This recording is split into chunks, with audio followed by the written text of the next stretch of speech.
ব্যাপক উৎসাহ উদ্দীপনার মধ্য দিয়ে সারা দেশের ন্যায় চাঁদপুরের মতলব উত্তরে ভোটার তালিকা হালনাগাদ কার্যক্রমের অংশ হিসেবে নতুন ভোটারদের ছবি তোলার কার্যক্রম শুরু করা হয়েছে। বিস্তারিত দেখুন মনিরুল ইসলাম মনিরের প্রতিবেদনে। শুক্রবার 14 ফেব্রুয়ারি সকাল থেকে বিকেল পর্যন্ত উপজেলা নির্বাচন অফিসের তত্ত্বাবধানে উপজেলার ফতেপুর পূর্ব ইউনিয়নে নতুন ভোটারদের ছবি তোলা হয়।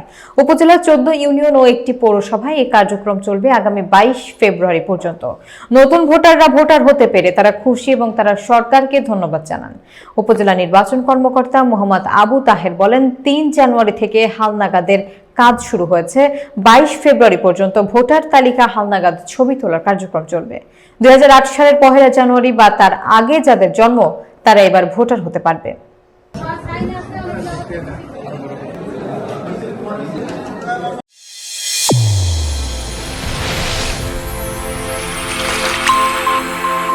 চ্যানেল A1 হৃদয়ের স্পন্দন।